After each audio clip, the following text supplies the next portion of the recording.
Hello everyone. So recent years లో చాలా movies ని రిలీజ్ చేశారు, కానీ కొన్ని రీజన్స్ మూలాన ఏ మూవీకి వెళ్ళడానికి కుదరలేదు. But I'm glad that finally నా ఫస్ట్ రిలీజ్ ఫిల్మ్ వచ్చేసి క్రిస్టఫర్ నోలన్ డైరెక్ట్ చేసిన ఇంటర్స్టెల్లార్. అంటే నిజంగా ఈ మూవీ కనుక మిస్ అయ్యి ఉంటే చాలా రిగ్రెట్ అయ్యేవాడిని, because more than a movie it was an experience. So ఈ మూవీని నేను 2 times చూశాను, అండ్ అది కూడా లాక్డౌన్ లో. సో మళ్ళీ డైరెక్ట్ గా థియేటర్ లో చూసేసరికి ఒక డిఫరెంట్ లెవెల్ ఎక్స్పీరియన్స్ ఇచ్చింది. And after that I can definitely say this is one of the greatest movie of all time అని. ఎందుకు అనే నా థాట్స్ ఈ వీడియోలో మీతో షేర్ చేసుకుంటాను. అండ్ అలాగే రిలీజ్ అయ్యాక చాలా మంది ఫ్యాన్స్ వాళ్ళ ఫ్రెండ్స్ ని కూడా తీసుకువెళ్తున్నారు, అండ్ వాళ్ళలో కొంతమందికి ఎండింగ్ అర్థం కావట్లేదు. సో ఆ ఫ్రెండ్స్ కోసమే ఎండింగ్ కూడా చాలా క్లియర్ గా ఎక్స్ప్లెయిన్ చేస్తాను. సో అందుకే ఫస్ట్ ఆఫ్ ఆల్ అలా తీసుకువెళ్ళిన ఫ్రెండ్స్ కి వీడియోని షేర్ చేయండి, అండ్ లాస్ట్ లో మూవీకి సంబంధించి క్రేజీ ఫ్యాక్ట్స్ చెప్తాను. సో ఈ మూవీ గురించి తెలియక రానన్న ఫ్రెండ్స్ కూడా ఈ వీడియోని షేర్ చేయండి, సో దట్ వాళ్ళకి అర్థమైద్ది ఎందుకు ఈ మూవీని చూడాలని. అండ్ అలాగే డెఫినెట్లీ ఫ్యాన్స్ కూడా ఈ వీడియోని ఖచ్చితంగా ఎంజాయ్ చేస్తారు. ఇంకా without wasting more time, let's go. Do not go gentle into that good night. Old age should burn and rave at close of day. Rage, rage against the dying of the light. Though wise men at their end know dark is right, because their words had forked no lightning, they do not go gentle into that good night. Rage, rage against the dying of the light.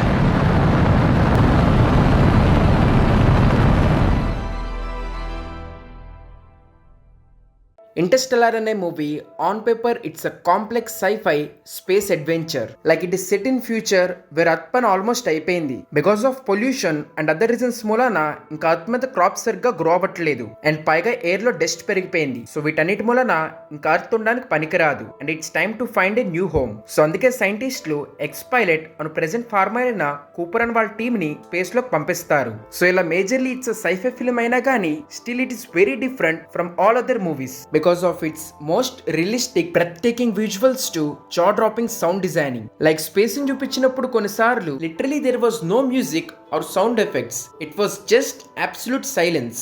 And ఆ silence లో dark space లో only ఒక space ship అలా ఎగురుతా ఉన్న సీన్లు చూస్తే that will make you realize how small we are in this infinite universe. And alage Gargantua ane black hole sequences which are absolutely mesmerizing. Kani still the real beauty of Interstellar movie entante enta science and space anna gani beyond all this movie heart vachesi human emotions like sacrifice, survival, hope and mainly love, and that too a love of a father towards children. And ide movie story ni munduku తీసుకువెళ్తది, and this what makes this movie more than just a sci-fi epic.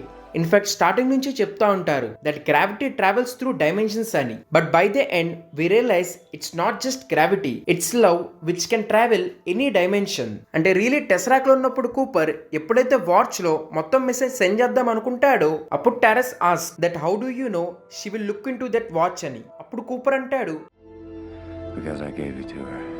ఈ ఒక్క line defines everything, that love is the force that can travel across space and time. In fact movie మొత్తం కూడా ఎంత scientific గా ఉన్నా గానీ at that point of time తన watch తీసుకుని చూడటం అనే దానికి ఎటువంటి సైంటిఫిక్ రీజనింగ్ లేదు. It was just her pure love for her father. And అదొకటే కాదు, Interstellar tells a deeply emotional story about sacrifice and survival. Like ఎప్పుడైతే కూపర్ మిల్లస్ ప్లానెట్ నుంచి తిరిగి వచ్చాక he realises 23 years of his life just కొన్ని minutes లో గడిచిపోయిందని.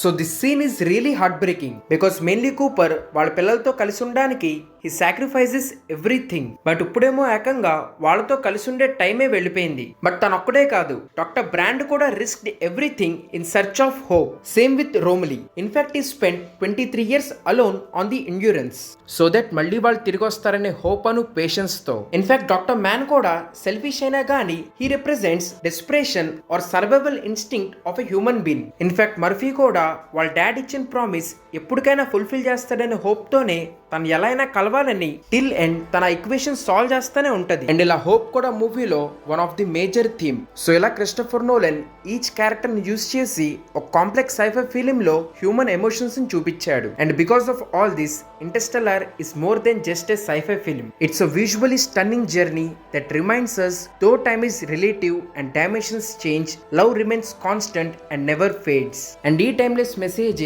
makes this movie one of the greatest film of all time. ఇంకా ఇప్పుడు ending గురించి చూద్దాము. So actually first of all NASA discovers that space లో సాటర్న్ దగ్గర వర్మ్ హోల్ క్రియేట్ అయిందని. So worm whole అనేది స్పేస్ లో షార్ట్ కట్ లాంటిది. అంటే ఒక గెలాక్సీ నుంచి ఇంకో గెలాక్సీకి వెళ్ళడానికి యాక్చువల్లీ చాలా టైం పట్టిద్ది. అంటే లైక్ కొండ చుట్టూ తిరిగెళ్ళటం లాంటిది. బట్ ఎలా అయితే కొండ మధ్యలో నుంచి టనల్ వేస్తారో అలాగే ఈ వర్మ్ హోల్ రెండు గెలాక్సీస్ మధ్యలో ఒక బ్రిడ్జ్ లాగా క్రియేట్ అయింది. సో అందుకే దీని లోపల నుంచి వెళితే వీళ్ళు డైరెక్ట్ గా ఇంకో గెలాక్సీకి వెళ్ళిపోతారు. కానీ ఇంట్రెస్టింగ్లీ అసలు వర్మ్ హోల్ అంత ఈజీగా క్రియేట్ అవ్వదు. సో అందుకే సైంటిస్టులకు అర్థం కాదు అక్కడ వర్మ్ హోల్ ఎలా క్రియేట్ అయిందని. సో అందుకే వాళ్ళు దే అని ఒక ఎక్స్టర్నల్ ఫ్యాక్టర్ ని రెఫర్ చేస్తారు అని అంటారు. వాళ్ళు మనకు హెల్ప్ చేయడానికి దాన్ని అక్కడ క్రియేట్ చేసి ఉంటారని. సో వీళ్ళు ఫస్ట్ కొంతమంది సైంటిస్టులని ఆల్రెడీ పంపించారు.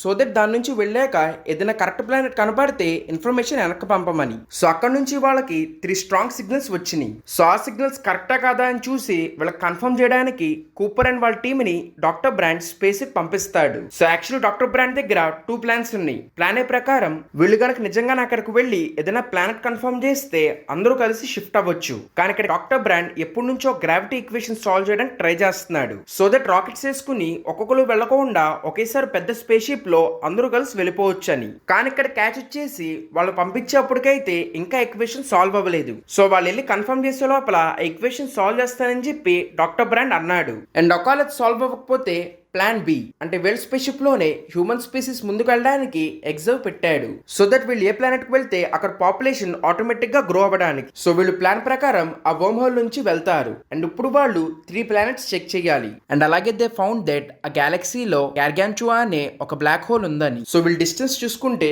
వీళ్ళకి దగ్గరగా ఉన్నది మిల్లర్స్ ప్లానెట్. కానీ అక్కడికి వెళ్ళాక తెలిసిద్ది ఆ ప్లానెట్ లో వీళ్ళు గడిపే each hour equals to real life earth మీద 7 years అని. అది తెలిసా కూపర్ ఫస్ట్ ఆఫ్ ఆల్ ఒప్పుకోడు. బికాస్ వాళ్ళ పిల్లలతో గడిపే టైం పాస్ అయిపోద్ది కాబట్టి. బట్ ఎలాగోలా తను ఒప్పిస్తారు. ఇంకా డాక్టర్ రోమ్లీని స్పేస్ షిప్ లోనే ఆగమని చెప్పి ముగ్గురు కలిసి కిందకు వెళ్తారు. కానీ అక్కడికి వెళ్ళాక వాళ్ళకి తెలిసిద్ది యాక్చువల్లీ ప్లానెట్ హ్యాబిటబుల్ కాదని. కంటిన్యూస్లీ పెద్ద పెద్ద వాటర్ టైడ్స్ వస్తా ఉంటాయి అని. ఇన్ఫాక్ట్ ఒక దాంట్లో వీళ్ళు ఇరుక్కుంటారు కూడా. కానీ ఎలాగోలా తప్పించుకుని అక్కడ నుంచి వస్తారు. సో యాక్చువల్లీ ఇక్కడ డాక్టర్ బ్రాండ్ మిస్కాలిక్యులేటెడ్. అసలు యాక్చువల్లీ ప్లానెట్ లో టైం ఎందుకు స్లోగా వెళ్ళిద్దంటే it's close to black hole. అంటే బ్లాక్ హోల్ కి ఎంత దగ్గరగా ఉంటే టైం అంత స్లోగా వెళ్ళిద్దంట. సో దాని ప్రకారం ఈ ప్లానెట్ బ్లాక్ హోల్ కి దగ్గరగా ఉంది కాబట్టి అకార్డింగ్ టు టైం డైలేషన్ ఇది ఉండడానికి పనికిరాదు. ఇన్ఫాక్ట్ వీళ్ళకన్నా ముందు వెళ్ళిన సైంటిస్ట్ మోస్ట్లీ అక్కడ జస్ట్ కొన్ని అవర్స్ ముందు వెళ్ళుండొచ్చు. అక్కడికి వెళ్ళి తను సిగ్నల్ పంపించగానే ఆ టైడ్స్ రావడం మూలన తను చనిపోయి ఉండొచ్చు. కానీ టైం డైలేషన్ మూలన అక్కడ నుంచి మెసేజ్ రావడానికి ఇన్ని సంవత్సరాలు పట్టింది. అండ్ ఇదంతా డాక్టర్ బ్రాండ్ సరిగ్గా క్యాలిక్యులేట్ చేయలేదు. And because of all that real life లో వీళ్ళే 23 years పాస్డ్ అవే.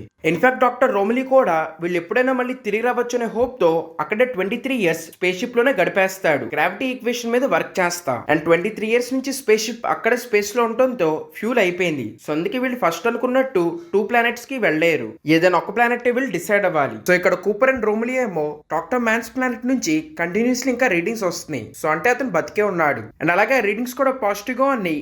పైగా ఆ ప్లానెట్ చాలా దగ్గరగా ఉంది. సో అందుకే ఆ ప్లానెట్ కే వెళ్దామని చెప్పి వాళ్ళిద్దరూ అంటారు. కానీ అదే ఇంకోవైపు డాక్టర్ బ్రాండ్ అంటది ఆ రీడింగ్స్ అన్ని కూడా కంప్లీట్ గా రావట్లేదు. సో అందుకే ఆ రీడింగ్స్ ని మనం నమ్మలేము. అండ్ అలాగే మ్యాన్ ప్లానెట్ కన్నా ఎడ్మన్ ప్లానెట్ నుంచి వస్తున్న డేటా ఇంకా చాలా పాజిటివ్ గా ఉంది. సో అందుకే అక్కడికి వెళ్దామని చెప్పి తాను అంటది. బట్ యాక్చువల్లీ ఇక్కడ తన డెసిషన్ అనుకుమాల more than scientific reason emotional reason ఉంది. ఇన్ఫాక్ట్ కూపర్ అదే అంటాడు the doctor Brand's love interest was doctor Edmund. So అందుకే she has more faith and hope on him. So అందుకే తన దగ్గరికి వెళ్దామని చెప్పి తనంటుంది అంటాడు. ఇన్ఫాక్ట్ అప్పుడే doctor Brand why love is a driving force అని చెప్పి చెప్పిద్ది. But still Cooper and Romilly తను ఎలాగోలా ఒప్పిస్తారు.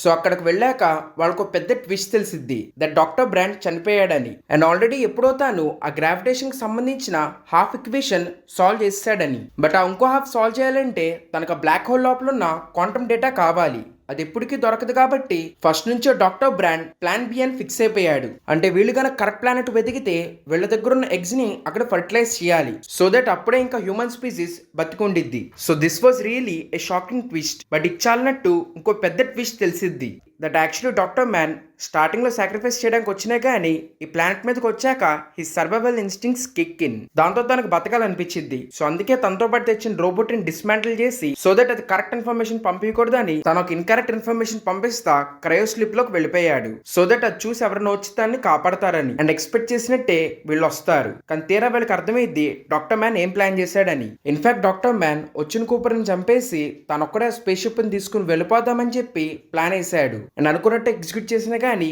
ఫైనల్ సెకండ్స్ లో కూపర్ ని డాక్టర్ బ్రాండ్ కాపాడిద్ది. కానీ ఇంకోవైపు రోమలి మ్యాన్ సెట్ చేసిన ఆటోమేటిక్ బాంబ్ తో చనిపోతాడు. సో కూపర్ అను బ్రాండ్ వెళ్ళి మ్యాన్ ఆపే లోపలే మ్యాన్ వెళ్ళిపోయి ఆటోమేటిక్ గా అక్కడ డాకింగ్ చేస్తాడు. కానీ తనకు సరిగ్గా కుదరదు కాబట్టి ఆ స్పేస్ షిప్ మొత్తం పేలిపోయింది. అండ్ ఇప్పుడు అది వీళ్ళు వచ్చిన ప్లానెట్ లో పడిపోయేది. బట్ ఎలాగోలా కూపర్ మళ్ళీ డాకింగ్ చేసి దాని పైకి లేపుతాడు. And from here the actual crazy part starts. So already Romilly ఇందాకే చెప్తాడు, ఒకవేళ హ్యుమానిటీ మొత్తాన్ని సేవ్ చేయాలంటే ఆ ఈక్వేషన్ కంప్లీట్ చేయాలి కాబట్టి మన బ్లాక్ హోల్ దగ్గరగా వెళ్ళి అక్కడ టార్స్ ను వదిలేస్తే తన డేటా కలెక్ట్ చేసి ట్రాన్స్మిట్ చేస్తాడని. కానీ ఒకవేళ అలా చేస్తే వాళ్ళ లైఫ్ లో ఈసారి 51 years గడిచిపోతాయి. బికాస్ బ్లాక్ హోల్ కి దగ్గరగా వెళితే అక్కడ ఉన్న వాళ్ళకి అంత స్లోగా టైం గడిసిద్ది. సో అంత టైం గడిచిపోద్ది కాబట్టి ఈ ప్లాన్ కూపర్ వాస్ స్కెప్టికల్. కానీ ఇప్పుడు మిల్లర్ ప్లానెట్ కూడా ఫెయిల్ అయింది కాబట్టి డెఫినెట్లీ థర్డ్ ప్లానెట్ చూడాలి. కానీ ఇప్పుడు వీళ్ళ దగ్గర ఫ్యూల్ తక్కువ ఉండటంతో కూపర్ ప్లాన్ వేస్తాడు. దట్ బ్లాక్ హోల్ దగ్గర గ్రావిటేషనల్ ఫీల్డ్ ఎక్కువ ఉంటది కాబట్టి దాని చుట్టూ ఒక రౌండ్ వేసి లాస్ట్ కి వచ్చేసరికి థ్రస్టర్స్ ఆన్ చేస్తే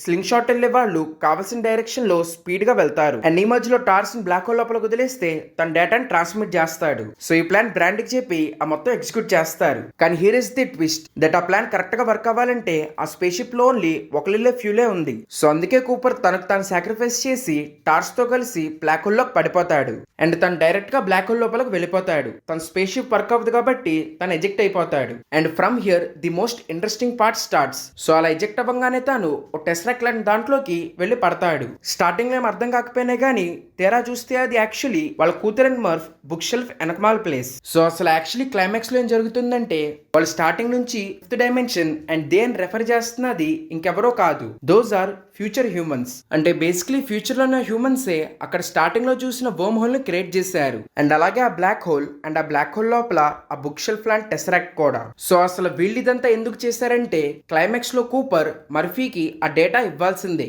అది ఇస్తేనే మర్ఫీ ఆ గ్రావిటేషన్ ఈక్వేషన్ సాల్వ్ చేయగలదు. అప్పుడే ఫ్యూచర్ లో హ్యుమానిటీ బతికుండిద్ది. సో బేసిక్లీ ఇదంతా ఒక పారాడాక్స్ లాగా క్రియేట్ అయింది. తను ఇవ్వకపోతే ఫ్యూచర్ లో వాళ్ళు బతికుండరు. అండ్ వాళ్ళు కనుక హెల్ప్ చేయకపోయి ఉంటే ఈ డేటా తనకు దొరికేది కాదు. సో బేసిక్లీ ఇక్కడ ఒక లూప్ క్రియేట్ అయింది. మరి అలా అనుకుంటే డైరెక్ట్ గా వెళ్ళి హెల్ప్ చేయొచ్చు కదా, ఆర్ ఎల్స్ కనీసం ఎగ్జాక్ట్ రూమ్ ఎగ్జాక్ట్ టైం లో చూపించచ్చు కదా. అంటే ఆ రూమ్ లో మర్ఫీ లైఫ్ లో ఉన్న అన్ని పాయింట్స్ క్రియేట్ చేయకుండా కావాల్సిన పాయింట్ ఏదో క్రియేట్ చేస్తే కరెక్ట్ గా సరిపోయేది కదా అనొచ్చు. సో మేబీ ఇక్కడ వాళ్ళు డైరెక్ట్ గా ఇంటర్ఫియర్ అవ్వలేరు. అండ్ అలాగే హ్యుమానిటీ అంత అడ్వాన్స్ అయినా గానీ టైం అనే దాన్ని మాత్రం వాళ్ళు ఇంకా ఓవర్కమ్ చేసి ఉండరు. సో అందుకే వాళ్ళు కావాల్సిన ఎగ్జాక్ట్ పాయింట్ కి ట్రావెల్ అవ్వలేరు. సో దీన్ని సాల్వ్ చేయడానికి they have created fifth dimension. And maybe వాళ్ళకి అసలు కూపర్ ఎలా కమ్యూనికేట్ చేశాడో తెలియదు, ఆర్ తెలిసిన ఎగ్జాక్ట్ ఆ పాయింట్ కి మర్ఫీ ఎందుకు ఆ వాచ్ చూస్తుందో కూడా తెలిసి ఉండదు. బికాస్ ఇదంతా కూడా ఎంత ప్లాన్ చేసి చేసినా గానీ ఇది వర్క్ అయ్యేది ఓన్లీ కూపర్ అను మర్ఫీ మధ్యలో ఉన్న ఆ లవ్ ఆర్ బాండ్ మూలానే. బికాస్ తను వితౌట్ ఎనీ రీజన్ పైకొచ్చి రూమ్ లో ఆ వాచ్ చూసిద్ది. అండ్ జస్ట్ ఓన్లీ వాళ్ళ ఫాదర్ మీద ఉన్న హోప్ ఆర్ లవ్ వే. అండ్ అలాగే కూపర్ కూడా తెలుసు తన వాచ్ చూసిద్దని. ఇన్ఫాక్ట్ ఆ వాచ్ నుంచి వచ్చింది కాబట్టి తను కూడా డేటా నమ్మింది. బికాస్ తనకు అర్థమైంది చిన్నప్పటి నుంచి ఆ గోస్ట్ ఇంకెవరో కాదు వాళ్ళ ఫాదరే అని. సో ఇలా ఫ్యూచర్ హ్యూమన్స్ మొత్తం సెట్ చేసినా గానీ జస్ట్ వాళ్ళిద్దరి మధ్యలో ఉన్న కనెక్షనే ఈ మొత్తాన్ని వర్క్ అయ్యేట్టు చేయగలదు. అండ్ అది ఏ పాయింట్ లో ఎందుకు ఎలా ఇద్దో వాళ్ళకి తెలియదు కాబట్టి వాళ్ళు పర్ఫెక్ట్ గా రూమ్ క్రియేట్ చేయలేరు. సో అందుకే వాళ్ళు ఒక టెస్రాక్ లాగా మొత్తం క్రియేట్ చేశారు. అండ్ లాస్ట్ లో అనుకున్నది వర్క్ అయ్యాక వాళ్ళు కూపర్ ని అక్కడ నుంచి కాపాడతారు. అండ్ సర్ప్రైజింగ్లీ కూపర్ కనితెరిచి చూస్తే వాళ్ళు యాక్చువల్ ఒక ప్లానెట్ లో లేరు. ఆ ఈక్వేషన్ సాల్వ్ చేశాక వాళ్ళు పెద్ద పెద్ద స్పేస్ షిప్స్ తయారు చేసి వాటిని ఇల్లాగా మార్చేసుకుని స్పేస్ లో ఉన్నారు. సో అందుకే ఆ ప్లేస్ అంతా కూడా సర్క్యులర్ గా ఉంది. అండ్ అలాగే అక్కడ తన పాతిని మొత్తాన్ని రీక్రియేట్ చేశారు. ఇన్ఫాక్ట్ అక్కడ మొత్తం రాశారు దట్ ఎలా ఇదంతా జరిగిందని. సో ఇది చూసే ఫ్యూచర్ హ్యూమన్స్ ఇదంతా ఇలాగే జరగాలి కాబట్టి అలా చేశారు. అండ్ ఫైనలీ కూపర్ నోస్ ఇంకా వాళ్ళ కూతురు బతికే ఉంది, but she's taking her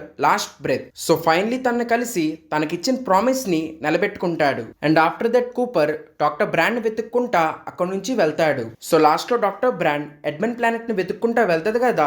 so మనకు చూపిస్తారు అనుకున్నట్టే ఆ ప్లానెట్ హ్యాబిటబుల్. సో అందుకే తన మెసేజ్ పంపించాక క్రయో స్లీప్ లోకి వెళ్ళిపోతుంది. సో ఇప్పుడు కూపర్ తన వెతుక్కుంటానే ఆ ప్లానెట్ కు వెళ్తున్నాడు. అండ్ ఇలా ఈ మూవీని ఎండ్ చేశారు. సో ఇదే Interstellar explanation, mainly ending the. ఇంకా మీకు ఏదైనా డౌట్స్ ఉంటే కింద కమెంట్స్ లో చెప్పండి. ఇంకా నౌ లెట్ us see మూవీకి సంబంధించిన కొన్ని అమేజింగ్ ఫ్యాక్ట్స్. ఫస్ట్ వన్, మూవీలో మర్ఫ్ రూమ్ లో ఉన్న బుక్ షెల్ఫ్ చాలా మేజర్ రోల్ ప్లే చేసిద్ది. సో ఇక్కడ ఇంట్రెస్టింగ్ విషయం వచ్చేసి, సో ఆ బుక్ షెల్ఫ్ ని కనుక మీరు చూస్తే ఆ బుక్ షెల్ఫ్ లో ఉన్న మోస్ట్ ఆఫ్ ది బుక్స్ ఈ మూవీ ప్లాట్ చెప్తా ఉంటాయి. Like if we take the story of Edgar book, దాంట్లో కూడా హీరో ఫామ్ లో ఉంటాడు. అండ్ అక్కడ ఉంటా వాళ్ళ ఫాదర్ డెత్ మిస్టరీ సాల్వ్ చేస్తాడు. అండ్ రెండోది stand by Stephen king. So ఆ బుక్ స్టోరీ కూడా పోస్ట్ అపోక్లిటిక్ వరల్డ్ లో జరిగిద్ది. అండ్ దెన్ ది విలో బాయ్స్ ఈ బుక్ ను ఎగ్జాక్ట్ గా కూపర్ వాళ్ళ కూతురును వదిలేసి వెళ్ళిపోయే సీన్ లో చూపిస్తారు. బికాస్ ఈ బుక్ లో కూడా పేరెంట్స్ వాళ్ళ పిల్లల్ని ఇంట్లో వదిలేసి వెళ్ళిపోతారు. ఇంకా ఇలా చాలా బుక్స్ ఉన్నాయి which tells about the movie story. And then second fact వచ్చేసి వాళ్ళ డ్రోన్ హ్యాక్ చేస్తున్నప్పుడు మీరు ల్యాప్టాప్ స్క్రీన్ మీద దేవనాగరి స్క్రిప్ట్ చూడొచ్చు. బికాస్ ఆ డ్రోన్ ఇండియాదని చెప్పి మూవీలో చెప్తారు. అండ్ దెన్ మీరు వాళ్ళ టేబుల్ మీద చూస్తే ఓన్లీ కార్న్ తోనే అక్కడ ఉన్న అన్ని డిషెస్ తయారు చేశారు. బికాస్ క్లైమేటిక్ చేంజెస్ మూలన ఓన్లీ కార్న్ తప్ప ఇంకే క్రాప్ గ్రో అవ్వట్లేదు కాబట్టి. ఇన్ఫాక్ట్ కూపర్ కొడుకైన టామ్ డిన్నర్సన్ దగ్గర కూడా మీరు అన్ని డిషెస్ కార్న్ తో తయారు చేసినవి చూడొచ్చు.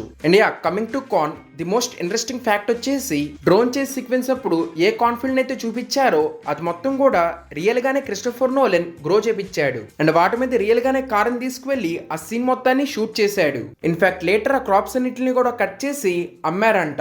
And here comes the next interesting fact. So మూవీలో మీకు చూపించిన sand storms real life incident అయిన డెత్ బాల్ డిజాస్టర్ నుంచి ఇన్స్పైర్ అయ్యి మూవీలో చూపించారు. సో యుఎస్ లో ఎర్లీ 90s లో నిజంగానే ఇలాంటి శాండ్ స్టార్మ్స్ వచ్చేవంట. ఇన్ఫాక్ట్ మూవీలో ఆ డిజాస్టర్ ని రియల్ లైఫ్ లో ఎక్స్పీరియన్స్ చేసిన వాళ్ళ ఇంటర్వ్యూస్ ని యాడ్ చేశారు. And then coming to sound designing. So only sound designing సంబంధించి చాలా ఇంట్రెస్టింగ్ ఫ్యాక్ట్స్ ఉన్నాయి. Like first one, actually Christopher Nolan music director అయిన హాన్స్ జిమ్మర్ కి అసలు మూవీ గురించి ఏం చెప్పలేదంట. అంటే లైక్ అసలు మూవీ ఏ జోనర్, మూవీ స్టోరీ ఏంటి, ఈ విషయాలు ఏమీ చెప్పలేదంట. జస్ట్ దానికి కొన్ని డైలాగ్స్ ఇచ్చాడంట విచ్ వర్ రిలేటెడ్ దట్ ఒక ఫాదర్ వాళ్ళ సన్ వదిలేసి ఎక్కడికో వెళ్తున్నాడని. ఇన్ఫాక్ట్ తర్వాత ఎప్పుడో హాన్స్ జిమ్మర్ కి తెలిసిందంట దట్ యాక్చువల్లీ సన్ కాదు డాటర్ అని. సో జస్ట్ ఆ సినాప్సిస్ తోనే తన మెయిన్ థీమ్ అనేది తయారు చేశాడు. లేటర్ అదే థీమ్ ని బేస్ చేసుకుని మూవీలో మిగతా ట్యూన్స్ ని క్రియేట్ చేశాడు. ఇక్కడ ఇంట్రెస్టింగ్లీ క్రిస్టోఫర్ నోలన్ వాటిలో కొన్నాటిని real life old church piano మీద కంపోజ్ చేపించాడు. ఇన్ఫాక్ట్ నాట్ ఓన్లీ దట్, మూవీలో most of the sound effects అన్ని కూడా రియల్ గానే రికార్డ్ చేశారు. లైక్ ఆ పొలాల్లో ట్రక్ నడిపే సీన్ ఆర్ స్పేస్ షిప్ లో నడిచేప్పుడు వచ్చే సౌండ్స్, ఇలా మోస్ట్ ఆఫ్ ది థింగ్స్ అన్నిటిని కూడా రియల్ లైఫ్ లో చేసి వాటిని రికార్డ్ చేశారు. ఇంకా టెక్నికల్ గా వెళ్ళాలంటే హాన్స్ జిమ్మర్ ఈ మొత్తం కంపోజిషన్ ని 60 beats per minute లాగా డిజైన్ చేశాడు. And the most interesting thing is ఎప్పుడైతే మిల్లర్స్ ప్లానెట్ మీదకి వెళ్తారో అక్కడ each hour equals to 7 years. So దాని ప్రకారం హాన్స్ జిమ్మర్ అక్కడ మ్యూజిక్ కంపోజ్ చేశాడు. వేర్ బ్యాక్గ్రౌండ్ లో క్లాక్ టికింగ్ సౌండ్ వినపడుతుంది. where each tick comes in 1.25 seconds. And ఇక్కడ ఒక్కొక్క టిక్ వచ్చేసి 1 day రిప్రజెంట్ చేస్తుంది. అండ్ అలాగే స్పేస్ లో సౌండ్ ట్రావెల్ అవుతుంది కాబట్టి స్పేస్ సీన్స్ చూపించే ప్రతిసారి బ్యాక్గ్రౌండ్ లో ఎటువంటి సౌండ్ ఉండదు. సో ఇలా really music in this movie plays a major role. But sadly Oscars లో ఎటువంటి మ్యూజిక్ ఆర్ సౌండ్ కేటగిరీలో ఈ మూవీ గెలవలేదు. Then coming to some small facts, like ఈ సీన్ లో కేస్ ఇస్ అ రోబోట్ కాబట్టి తనకు ఆర్డర్ ఇచ్చేదాకా రియాక్ట్ అవ్వలేదు. సో అందుకే తను ఆర్డర్ ఇచ్చాకే కేసు వెళ్లి డాక్టర్ బ్రాండ్ ని కాపాడిద్ది. ఇన్ఫాక్ట్ తర్వాత కూడా ఎప్పుడైతే వాళ్ళు స్పేస్ షిప్ లో ఫాస్ట్ గా వెళ్తున్నారో అప్పుడు కేసే డాక్టర్ బ్రాండ్ ని పట్టుకుంటది. బికాస్ ఇంకా తన ఇన్స్ట్రక్షన్ క్లియర్ అవ్వలేదు, అంటే తన కొత్త ఇన్స్ట్రక్షన్ ఇంకా ఇవ్వలేదు. అండ్ రెండోది ఇక్కడ డాకింగ్ లో చూస్తే స్పేస్ షిప్ చాలా స్పీడ్ గా తిరుగుతుంది. అటే డాక్టర్ బ్రాండ్ తల తిప్పుంచింది కాబట్టి తను స్లో కోల్పోయింది. బట్ అదే కూపర్ ఆ తిరుగుతున్న డైరెక్షన్ కి ఆపోజిట్ గా తను తలపెట్టి డాకింగ్ చేస్తాడు, అందుకే తను స్లో కోల్పోలేదు. సో ఇలాంటి చిన్న చిన్న డీటెయిల్స్ తోనే why Cooper is most experienced pilot అని చూపించారు. అండ్ అలాగే మూవీలో రేజ్ అనే డైలాగ్ ఏదైతే చెప్పారో that is actually A poem of death. And death విషయానికి వస్తే మీరు కనుక అబ్జర్వ్ చేస్తే ఆస్ట్రోనాట్స్ అందరి డెత్స్ ని 5 ఎలిమెంట్స్ తో రిప్రజెంట్ చేశారు. లైక్ ఫస్ట్ అతను వాటర్ తో చచ్చిపోతాడు, రెండోది రోమలి బాంబ్ పేలాక ఆ ఫైర్ తో, అండ్ మూడోది doctor Mann basically wind, and fourth one మనకి ఎడ్మన్ ని అర్త్ తో రిప్రజెంట్ చేశారు. And then coming to robots, మూవీలో చూపించిన robots like TARS or CASE VFX use చేయకుండా ప్రాక్టికల్ గా తయారు చేశారు. అంటే టోటల్ 8 మోడల్స్ తయారు చేశారంట. అండ్ వీటన్నిటిని బిల్ అనే పప్పెట్ మాస్టర్ కంట్రోల్ చేశాడు. ఇన్ఫాక్ట్ మూవీలో తనే వీటికి వాయిస్ కూడా ఇచ్చాడు. అండ్ ఇంకో ఇంట్రెస్టింగ్ ఫ్యాక్ట్ వచ్చేసి మూవీ స్టార్టింగ్ లో కూపర్ కి ఆ రోబోట్స్ పెద్దగా నచ్చలేదు. బట్ వెళ్లే కొందికి వాటితో కూడా ఒక మంచి బాండ్ క్రియేట్ అయింది. In fact slowly Cooper feels టారెస్ is just like his son అని. వేరే ట్రక్ తోలే సీన్ లో వాళ్ళ కొడుకుని టర్బో అని పిలుస్తాడు. లేటర్ మిల్లర్స్ ప్లానెట్ లో టారెస్ ని కూడా టర్బో అని పిలుస్తాడు. ఇన్ఫాక్ట్ అందుకే టారెస్ ని మళ్ళీ రిపేర్ చేసి తనతో పాటు తీసుకువెళ్తాడు. And in fact Christopher Nolan movie కాబట్టి మూవీలో most of the props or places అన్ని కూడా రియల్ లైఫ్ యూజ్ చేశారు. Like drones to suits everything. And అలాగే మిల్లర్స్ ప్లానెట్ ని రియల్ లైఫ్ వాల్కనో మౌంటైన్ మీద షూట్ చేశారు. అండ్ అక్కడ క్లౌడ్స్ ను మిగతా వాటిని పోస్ట్ లో ఫిక్స్ చేశారు. అండ్ అలాగే లాస్ట్ లో చూసిన టెస్రక్ ను కూడా రియల్ లైఫ్ లో లార్జ్ స్కేల్ లో తయారు చేశారు. వీరు నిజంగానే షూట్ చేయడానికి Matthew McCoy was hanging in air. And the most interesting thing is ఈ మూవీలో అసలు గ్రీన్ స్క్రీన్ యూస్ చేయలేదంట.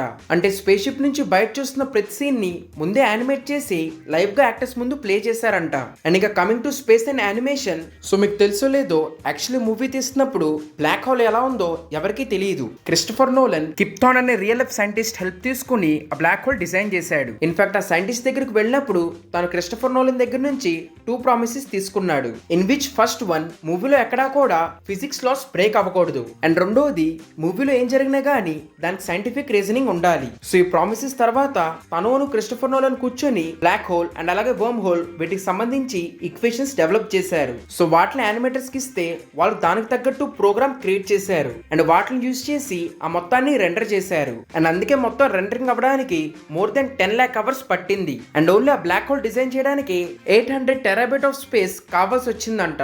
సో వాళ్ళు ఇదంతా ఇంత సైంటిఫిక్ గాను యాక్యురేట్ గా తయారు చేశారు కాబట్టి ఆస్కర్స్ లో ఈ movie best visual effects award గెలిచింది. అండ్ ఇక్కడ సర్ప్రైజింగ్ థింగ్ ఏంటంటే మూవీ 2014 లో రిలీజ్ అయితే లేటర్ 2019 లో NASA has discovered and confirm that మూవీలో చూపించిన black hole is almost accurate to real life black hole అని. సో ఇలా ఈ మూవీ గురించి మాట్లాడుకోవడానికి చాలా ఇంట్రెస్టింగ్ ఫ్యాక్ట్స్ ఉన్నాయి. But let's end with the interesting one. So movie starting లోనే మర్ఫ్ అంటది, సో ఇలా క్రిస్టఫర్ నోలన్ మూవీ ఎండింగ్ ముందే చెప్పేశాడు. ఇన్ఫాక్ట్ ఇలాంటి ఇంట్రెస్టింగ్ డీటెయిల్స్ మూలానే మీరు సెకండ్ టైం చూసేటప్పుడు ఆల్ టుగెదర్ ఒక డిఫరెంట్ ఎక్స్పీరియన్స్ ఇచ్చింది ఈ మూవీ. సో ఓవరాల్ ఇంకా ఈ మూవీ గురించి ఎంత మాట్లాడుకున్నా తక్కువే. But still this is everything about this movie from me. So నేను ఇంకేదైనా మిస్ అయ్యి ఉంటే కింద కమెంట్స్ లో చెప్పండి. అండ్ అలాగే ఈ ఫార్మాట్ ఎలా ఉంది, ఎలాంటి వీడియోస్ కావాలా, ఆర్ ఈ ఫార్మాట్ లో ఇంకేదైనా చేంజెస్ చేయాలా, ఇవన్నీ కింద కమెంట్స్ లో చెప్పండి. అండ్ ఒకవేళ ఈ వీడియో నచ్చుంటే డెఫినెట్లీ ఈ వీడియో లైక్ చేయండి. అండ్ ఇలాంటి ఇంట్రెస్టింగ్ కంటెంట్ కోసం ప్లీజ్ ఈ ఛానల్ సబ్స్క్రైబ్ చేసుకోండి. Thank you everyone. నెక్స్ట్ వీడియోలో కలుద్దాం.